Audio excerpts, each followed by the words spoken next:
ನೋಡಿ ವಿದ್ಯಾರ್ಥಿಗಳಿಗೆ ಏನೇ ಪ್ರಶ್ನೆ ಕೊಟ್ಟರು ಅದಕ್ಕಿದೇ ಉತ್ತರ ಆಗಿರುತ್ತೆ. ಅವು ಯಾವ ಪ್ರಶ್ನೆಗಳು ಅನ್ನೋದನ್ನು ಈ ಒಂದು ವಿಡಿಯೋದಲ್ಲಿ ನಾವು ಚರ್ಚೆ ಮಾಡ್ತಾ ಹೋಗೋಣ. ಬನ್ನಿ sir, welcome back to my another informative video. ನಾನು ನಿಮ್ಮ ಇಸ್ಲಾಂ ಸರ್.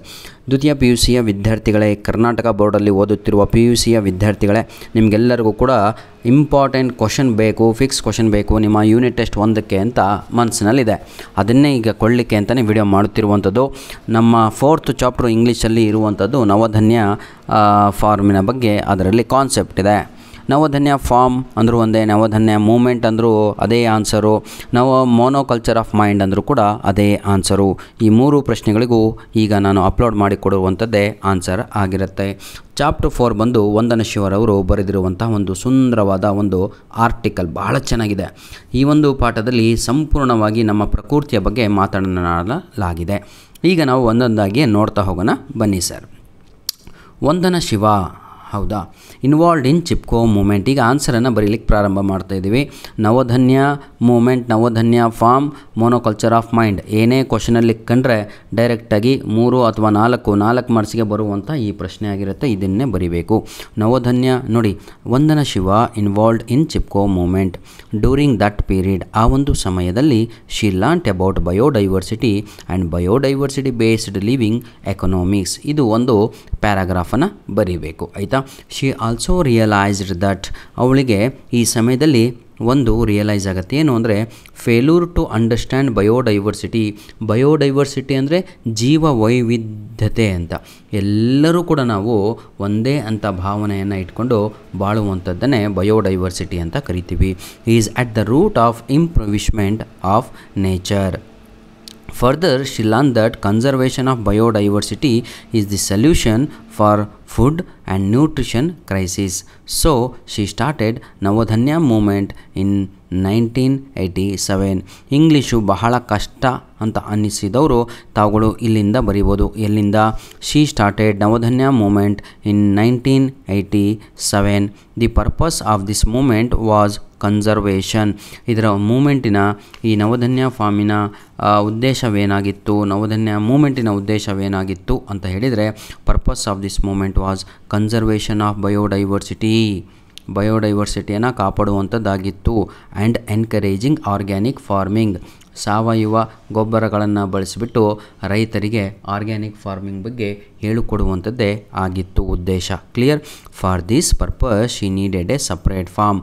ಅವಳಿಗೆ ಅದನ್ನು ಪ್ರಾರಂಭ ಮಾಡಲು ಆ ಮೂಮೆಂಟಲ್ಲಿ ಇದ್ದಂಥದ್ದು ನವಧನ್ಯ ಫಾರ್ಮನ್ನು ಬೆಳಕಿಗೆ ತರಲು ಅವಳಿಗೆ ಒಂದು ಫಾರ್ಮ್ ಬೇಕಾಗಿತ್ತು, ಸಂಸ್ಥೆ. ಅದೇ ನವಧನ್ಯ ಫಾರ್ಮ್ ಅಂತ ಸ್ಟಾರ್ಟನ್ನು ಮಾಡುತ್ತಾರೆ. ಯಾರು? ವಂದನ ಶಿವ. ಯಾವಾಗ ಮಾಡ್ತಾರೆ? Thus Navdanya farm was started in 1994. Movement ಏನೋ ಸ್ಟಾರ್ಟ್ ಆಗಿಬಿಟ್ಟಿತ್ತು, ಆದರೆ ಅದು ಸ್ಥಾಪನೆಗೆ ಬಂದಿದ್ದು 1994ಅಲ್ಲಿ. ಹಾಗಿದ್ದರೆ ಇದು 1 ಅಂಕದ ಪ್ರಶ್ನೆ, ಇದು ಕೂಡ ಕೇಳ್ತಾರೆ. ಹಾಗೂ ಈ ನವಧನ್ಯ ಫಾರ್ಮು ಎಲ್ಲಿ ಲೊಕೇಟ್ ಆಗಿತ್ತು, ಸ್ಥಾಪನೆ ಎಲ್ಲಿ ಮಾಡಿದರು? It was located near the Doon valley in the Himalayan region of Uttarakhand provisions. ಇದು ನೆನಪಿರಲಿ. ಇದು 2 ಮಾರ್ಕ್ಸಿಗೂ ಬರುತ್ತೆ, 1 ಮಾರ್ಕಿಗೂ ಬರುತ್ತೆ, 3 ಮಾರ್ಕ್ಸಿಗೂ ಬರುತ್ತೆ. The demonstration. ಹಾಗಿದ್ರೆ ಈ ನವಧನ್ಯ ಫಾರ್ಮಲ್ಲಿ ಏನೆಲ್ಲ ಕಲಿಸಿದ್ರು, ಹೌದಲ್ವಾ? ಏನು ಪಾಠ ಮಾಡಿದರು ಅದನ್ನು ನಾವೀಗ ನೋಡೋಣ. ನೋಡಿ, ಅದರಲ್ಲಿ ಏನು ಪಾಠ ಮಾಡ್ತಾರೆ ಅಂದರೆ, the demonstration and the training is given to grow seeds saved from farmers field. ನೋಡಿ ಎಷ್ಟು ನೀಟಾಗಿದೆ. ಪ್ರತಿಯೊಬ್ಬರ ಹತ್ರ ಸೀಡ್ಸ್ಗಳನ್ನು ಕಲೆಕ್ಟ್ ಮಾಡುವಂಥದ್ದು, ಅದನ್ನು ಸಂರಕ್ಷಣೆ ಮಾಡುವಂಥದ್ದು. ಎಲ್ಲಿಂದ? ಫಾರ್ಮರ್ಸ್ ಫೀಲ್ಡ್ಗಳಿಂದ. So far they have conserved. ಇಲ್ಲಿಯವರೆಗೂ ಅವರು ಸುಮಾರು 630 varieties of rice they collected, 150 varieties of wheat ಅಂದರೆ ಗೋಧಿ collected, and hundreds of varieties of other species they collected. ಬೇರೆ ಬೇರೆ ರೀತಿಯಾದಂತಹ ಎಲ್ಲ ಸೀಡ್ಸ್ಗಳನ್ನು, ಬೀಜಗಳನ್ನು ಕಲೆಕ್ಟ್ ಮಾಡಲಿಕ್ಕೆ ಸ್ಟಾರ್ಟ್ ಮಾಡ್ತಾರೆ. Here they practise and promote biodiversity intensive form of farming. This type of farming produce more food and nutritious per acre. ಈ ರೀತಿಯಾಗಿ ಅವರು ಏನು ಮಾಡ್ತಾರೆ ಅಂದರೆ ರೈತರಿಗೆ ಟ್ರೈನಿಂಗನ್ನು ಕೊಡಲಿಕ್ಕೆ ಸ್ಟಾರ್ಟ್ ಮಾಡ್ತಾರೆ. ಬರ್ರಪ್ಪ ಕೂತ್ಕೊಂಡ್ರೆ ಮನೆಯಲ್ಲಿ ಆಗಲ್ಲ, ನಾವು ಬರೀ ಹೇಳಲ್ಲ, ನಿಮಗೂ ಟ್ರೈನಿಂಗನ್ನು ಕೂಡ ಕೊಡ್ತೀವಿ ಅಂದ್ಬಿಟ್ಟು ದೇ ಸ್ಟಾರ್ಟೆಡ್ ದೀಸ್ ಥಿಂಗ್ಸ್. ಅವರನ್ನು ಟ್ರೈನು ಕೂಡ ಮಾಡ್ತಾರೆ, ಬೀಜಗಳನ್ನು ಸೇವ್ ಮಾಡ್ತಾರೆ, ಜೊತೆಗೆ ನ್ಯೂಟ್ರಿಷಿಯಸ್ ಫುಡ್ಡನ್ನು ಕೂಡ ಬೆಳೆಯೋದನ್ನು ಹೇಳಿಕೊಡ್ತಾರೆ.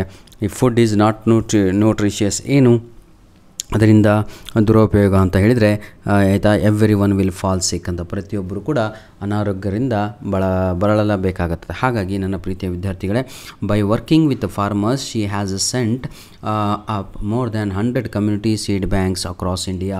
ಆಲ್ ಓವರ್ ಇಂಡಿಯಾದಲ್ಲಿ ಆಯಿತಾ, ನಮ್ಮ ದೇಶದಲ್ಲಿ ಏನು ಮಾಡ್ತಾರೆ ಅಂದರೆ, ವಂದನಾ ಶಿವರವರು ಓದಿದ್ದು ಎಲ್ಲ ಕೆನಡಾದಲ್ಲಿ PhD ಮಾಡಿರ್ತಾರೆ. ಆದರೆ ಇಲ್ಲಿ ಬಂದು ನೂರಾರು ಬ್ಯಾಂಕುಗಳು, ಎಂಥ ಬ್ಯಾಂಕು, ದುಡ್ಡಿನ ಬ್ಯಾಂಕ್ ಅಲ್ಲ, ಸೀಡ್ಸ್ ಬ್ಯಾಂಕ್ ರೈತರಿಗಾಗಿ across India she has saved more than 3000 rice varieties. ಇವತ್ತು ಅವರು ಸುಮಾರು 3000 ವೆರೈಟಿ ರೈಸನ್ನು ಇಲ್ಲಿಗೆ ಏನಂತೀರ ಸೇವ್ ಮಾಡಿದ್ದಾರೆ. ಧನ್ಯವಾದಗಳು, ನಿಮ್ಮ ಅಮೂಲ್ಯವಾದ ಸಮಯವನ್ನು ಕೊಟ್ಟರಿ. This is very very very very very important my dear children. ಯಾರಿಗಾದರೂ ಸ್ವಲ್ಪ ಕಷ್ಟ ಅನಿಸಿದರೆ ಫಸ್ಟ್ ಪ್ಯಾರಾಗ್ರಾಫನ್ನು ತಗೊಳ್ಳು ಬಿಡ್ಬೋದು, ಆದರೆ 4 ಮಾರ್ಕ್ಸಿಗೆ ಕೊಟ್ಟರೆ ಮಾತ್ರ ಅಷ್ಟು ಬರೀಬೇಕಾಗತ್ತೆ. 3 ಮಾರ್ಕ್ಸಿಗೆ ಕೊಟ್ಟರೆ ನಾನು ಹೇಳಿದ್ನಲ್ವ, first paragraph you can delete, rest everything you need to write in exam. ಧನ್ಯವಾದಗಳು. God bless you all the best for your unit test 1. ದಯವಿಟ್ಟು ಎಕ್ಸಾಮ್ ಆದ ತಕ್ಷಣ ನಿಮ್ಮ ಪ್ರಶ್ನೆ ಪತ್ರಿಕೆಗಳನ್ನು ನಮ್ಮ ಮೇಲ್ ಐಡಿಗೆ ಕಳುಹಿಸಿಕೊಡೋದನ್ನು ಮರೆಯಬೇಡಿ.